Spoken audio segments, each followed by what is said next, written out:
Hi, I'm Gregory Iron, the only professional wrestler with cerebral palsy and the only professional interviewer with cerebral palsy. Maybe, we'll see how this turns out. And I'm here with Backstage with BLACKFLY to bring you an exclusive interview with a man that I've been proud to know for an extended period of time. I'd say a close confidant of sorts. Confidant? Yeah. Can I even talk Confidant, to you? yeah. I don't know.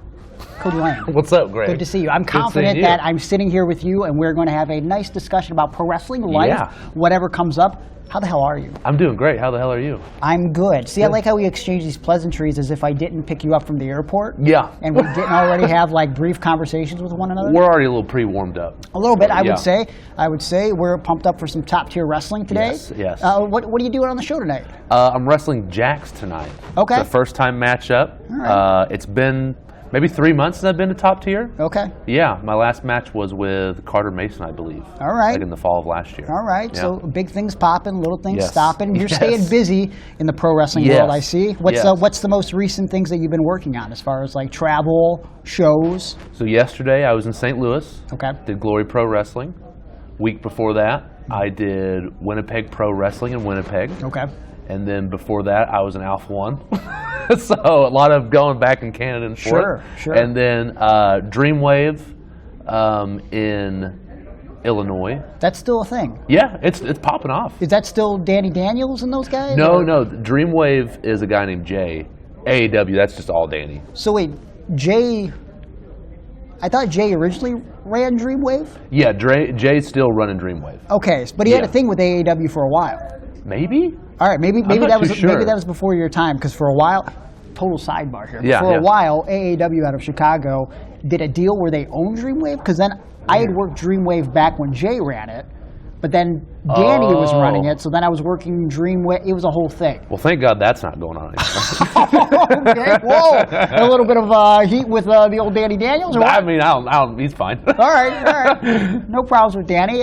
So you've been traveling a lot, but you live in St. Louis now. Yes. But your journey starts in Texas with pro wrestling. Yes, yeah. I moved down there at 18 in Austin, Texas. Okay. Yeah. That's where you grew up? No, so Savannah, Oklahoma, born and raised. That's right. And yeah, as soon as I turned 18, I just drove down there, like 2 months after I turned 18. Why not trying to seek something out in Oklahoma? I would imagine the wrestling scene's not great there. Stinks. Yeah. Most Oklahoma wrestling stinks. There's no training. The closest train to me was like 2 hours away, and it was like, half-assed a lot. And then I lied to my mom, and I found this one in Austin because my uncle lived there. And I went, this is the best pro wrestling school in the country. That's a good way to try to convince someone. Now, hold on. So how did you know that the place that you were going to train at, or that you could have trained at in Oklahoma, was dog shit? Because I was just talking about this to someone earlier. Sometimes when you just want to become a wrestler, you'll just go to wherever the closest place is because you see pro wrestling, and you're not necessarily looking for or understand that there's a difference between distance and quality. For some reason in my head, 'cause I didn't know anything. I looked up wrestling schools all over Oklahoma, and I was like, none of these just seem right. Like, I didn't know if they were good or bad, but in my head I was like, I don't think I'll get far staying here. Okay. And then when I found that place in Austin, there was like, a couple like WWE logos or like Ring of Honor logos from guys who have trained there and stuff. Yep. So I was like, well, this has to be good. So lied to my mom, and she said, we're going to go down there. So we went down there before I turned 18, and the school where I trained at was right behind a furniture store. So it was combined with a shitty furniture store, AAPW. And then when I started my first day, they got evicted.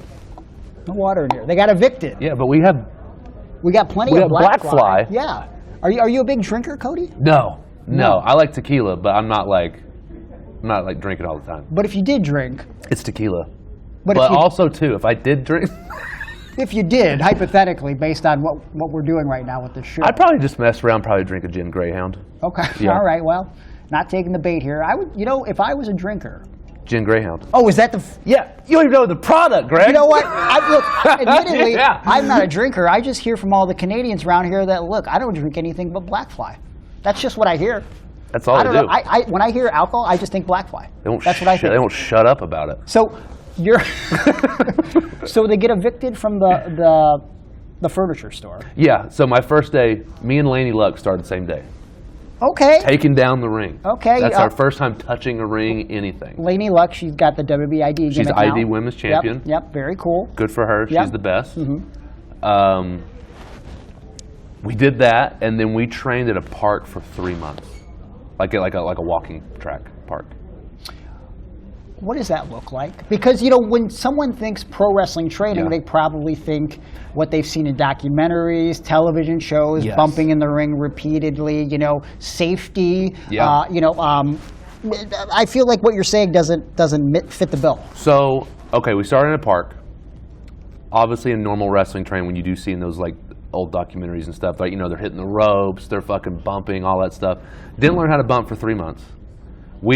And it worked, Greg. I swear to God. If you don't have a wrestling ring, you can do this. Our trainers would teach us how to run the ropes by holding on, you know, the old fucking thing where you dip down and push them to the ropes, take the 3 steps, stop and do it again. We did that on a concrete basketball court.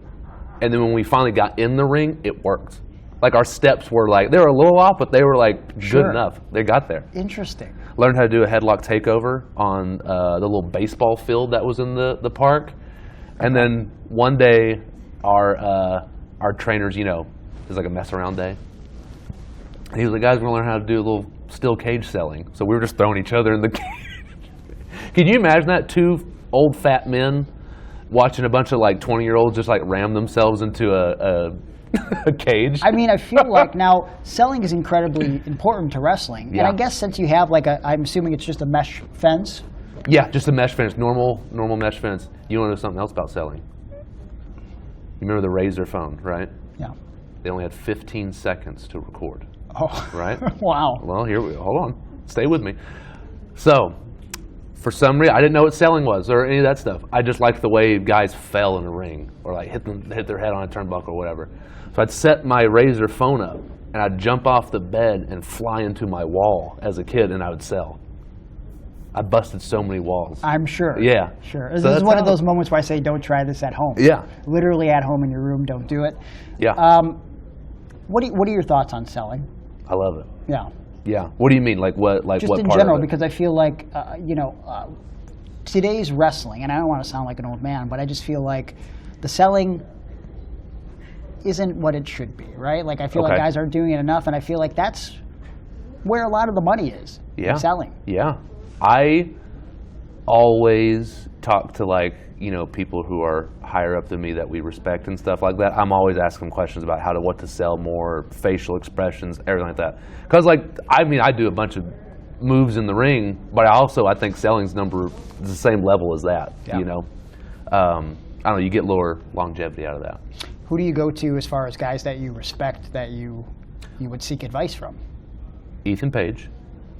A couple guys in Texas. There's a guy named Jojo Bravo. I like talking to you about wrestling and selling and what to do differently and stuff. Well, we're here. Hey, listen, I'm drunk off BLACKFLY. All right, I'm going to tell you. Got one too many. Yeah, but no, like those guys, like Ricky Starks. He's Texas, like, you know, I mean, not name drop, but we're all from the same school, so we all trained there, and I always like respect those guys and everything. Yeah. But no, those guys are huge influences on me, on selling and everything. Working Texas, you have a lot of opportunities, but it's far drives, right? So like at what point did you realize, because I feel like this rings true for everybody, it's okay to wrestle in your specific area or state, but at some point if you want to go further, you need to break out. What was that moment for you where you're like, you know what, I need to break out? So I was told, be a wrestler from Texas. Don't be a Texas wrestler, because that's how you get stuck in that bubble. Because there's a lot of wrestling in Texas. You can make full weekends out of it every single weekend if you wanted to. And then you get those guys who are like, I'm doing a tour, and you're going like Dallas, Houston, Austin. You're just fucking 3 hours away. But when I knew that, I was always wanting to go to the Midwest, because I always knew Midwest area was like really a hot wrestling scene. And then ACH, an old mentor, he moved up there. It worked out for him. Ricky Starks moved up there. Jojo Bravo moved up there, and they got better up there. So around 2018, I could see myself doing a lot of the same like Texas shows, and I was like, okay, well, I can't get stagnant. And then I just slowly started like wrestling at like small shows in Illinois, small shows in St. Louis, just to get my name out there, like plant a couple seeds. And then I moved that January of 2019. Okay. Yeah. What would you say was your first like breakout moment where you thought you were starting to get traction? Because for me, I always look at harassing Mike Quackenbush for months and months after I worked him in 2008, and I knew Chikara could be a place where I could thrive. It was getting exposure, and I kept bugging him until a spot opened. And then when I had the opportunity, I wrestled Lindsay Dorado, and Lindsay was a guy who could make me better than I actually was at that point, because I was like 3 or 4 years in. And from there, I feel like I had momentum. And sometimes you don't realize you have momentum when you're in it, but I felt like this could be the start of something. So what was that for you? Do you feel like there's also a couple times you have like momentum, like different parts of your wrestling? Like before I left Texas, I finally started getting booked on Inspire. That was like the big show in Texas. So I was like, cool, I get some momentum now. For sure. But then when I left there, I had nothing. I just started from scratch pretty much. And then I was doing Alpha One a bunch. On how I thought, I was like, okay, now I have the ball rolling. Let's say I got into St. Louis my first day on a Friday. I had to go to Hamilton here to go for Alpha One for like my first time. We get stuck in the snow. We drive 17 hours in black ice. We get there a minute before the bell starts. Oh my God. And we just called a match, and Ethan Page said, "You did all that? You can come up here now." Sure. You can come up here Monday. I said, okay, now we're doing something. If I have this one show where all these like bigger wrestling stars are like going, I was like, I'm on the right track. Yeah. Yeah, so I kind of just stuck with that.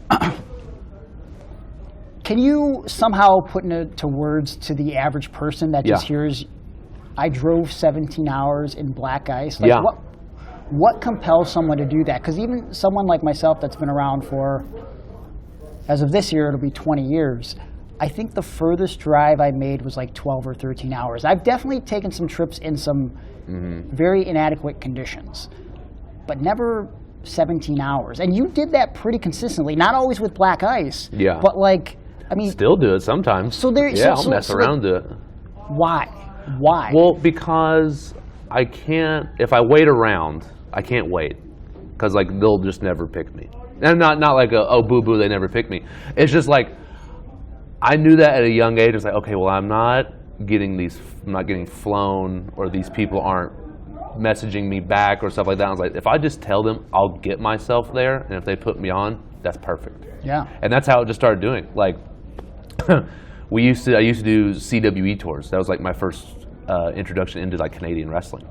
So you go from like Winnipeg, Manitoba, all the way to British Columbia, and then you backtrack all the way through that until you hit Ontario. Okay. So you're wrestling every single day.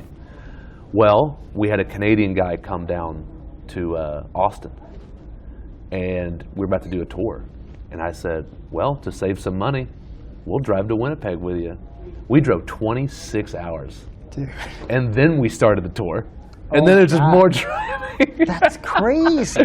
That just shows like the initiative, the drive, the passion, and in my opinion, like the determination not to take no for an answer no matter what. Yeah.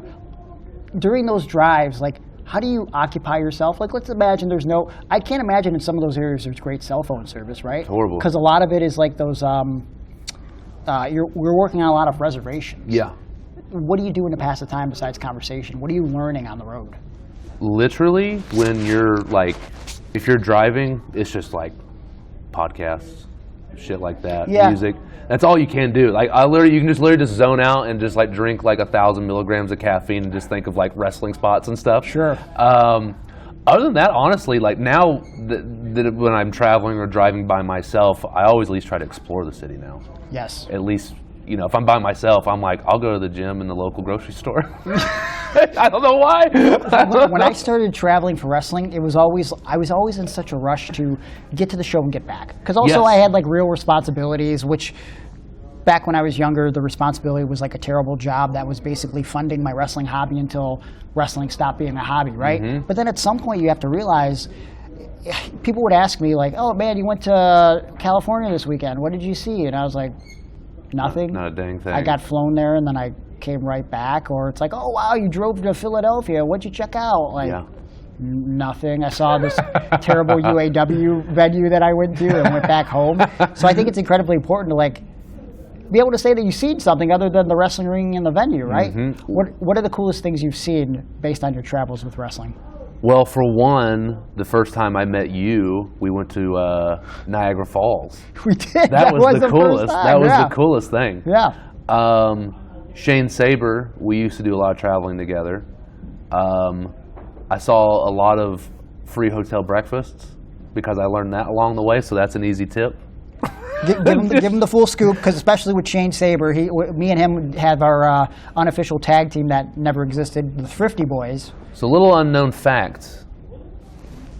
Breakfast at hotels, fair play. All for anybody. If you just go in there and just walk right past the concierge desk, you can get all the free breakfast you want. They won't say anything. Not a word. I used to get scared, though, because Shane would walk in before me with, like, Tupperware containers. Of course. And I thought I had to sell it. I'd come in, I'm like, God damn, I'm tired. I'm tired from walking in the hotel, not my room, not walking from my room, from walking in the hotel. Like, for my own sanity, I have to say something out loud. Like, what room number am I? I'll get some waffles first. You know, was it separately or was it together that you and Shane ended up traveling to Japan? Me and Dan, the dad, did Japan. You and Dan? Yeah. Tell me about that. It was the coolest. Like, we were there for like 5 days, and we got to wrestle Corkin Hall, our first show, and then like another show that was like 3 hours out. But that's like the coolest country. Everything's clean. You can walk around at 4 in the morning and not like have a worry of getting stabbed or anything like that. Yeah, we're from America. Yeah, it's not good. So there's not a good situation there right now. But there's this place called like the Sky Tree. Speaking of like cool things you see while you travel, it was like this like 8-story high mall, but then it goes even higher, and it's one of those things where you like look down at the ground. It's like a glass floor. Okay. It's the coolest. I want to go back so bad. How long ago was that? Oh shit, 3 years ago now. What promotions did you work for? I was for GAM Pro. It used to be a sister promotion of DDT. Okay. Yeah. That's awesome, though, that you got to work the big hall, you know, like it's so famous in professional wrestling. Yeah. Like, what else could you ask for? Like, going over there. Like, getting to go over there, your first match, your first time ever over there, getting to wrestle in Corkin Hall. Yeah. In front of, like, a full crowd. Hell yeah. Like, that's the coolest thing. You've been doing this, what, 8-ish years now? Is that about right? 11. 11 years. February 21st was 11 years since my first match. Holy cow. Yeah.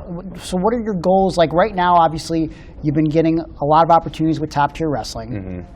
Other than top-tier, where do you aspire to be in the next couple of years? What does that look like for you? Just straight, I would love to go to WWE. That's the number one. I think that's the spot to be in terms of entertainment, pro wrestling, everything. Sure. They've got it all. As far as the entertainment goes, you know, since I've known you, you've really evolved and changed your character. Yeah. And you sort of started adopting this flamingo personality. Yeah. Where did you come up with that? So, quick story. It was right before COVID hit. And I had like an injury that January of 2020. And then February, I wrestled Rohit Raju.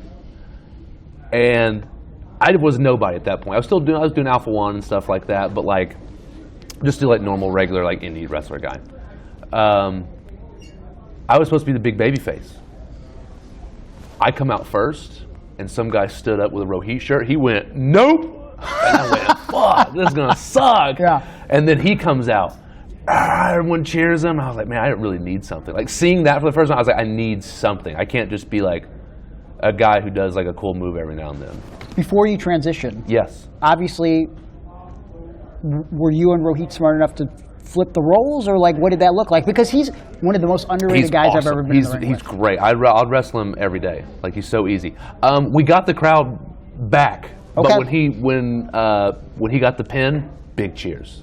No one gave a shit about it. They went, get out of the ring. We hate you. So you got to find who you are as a character. Yes, and I'm glad. I guess I like had the intuition of like, well, this doesn't seem right. And I don't like this feeling, so I need to figure it out.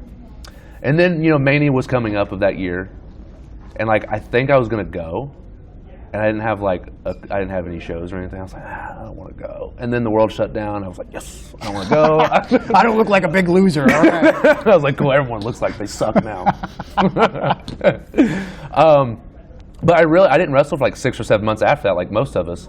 And I was really trying to like figure out what to do. And my wife, she's like a seamstress, burlesque dancer. She's, she makes all my gear. All the gear that you see is all my wife.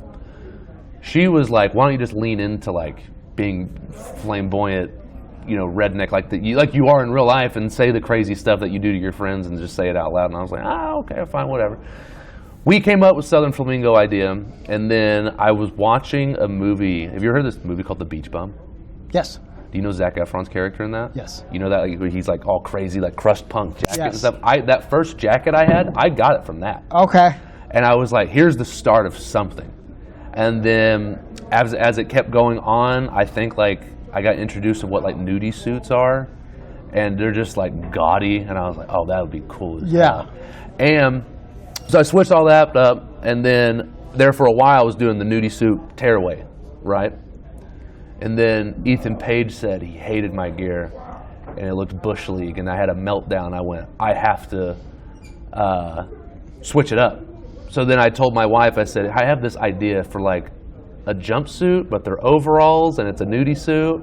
And she's like, I don't know what it's going to look like. But we just said, screw it, and we did it, and then it worked out. Yeah, that's amazing. Yeah. Well, at least if Ethan Page is good for one thing, and one thing only, it's being blunt and real. He will not sugarcoat anything. No, I appreciate it. When he messaged me, and I think I had like a match at Alpha One, and he was telling me it went well, and I was like, oh, that's nice. And then he said, but this gear sucks. It's Bush League. I'm like, okay, yeah. Just bury it. Yeah, which is fine. I'd prefer it that way. So it makes me work faster. If someone didn't know the character, you've described what it looks like, but if you have an elevator pitch, what is the character? An elevator pitch. Yes. So you got a few seconds. Dolly Parton and Jay Briscoe had a baby.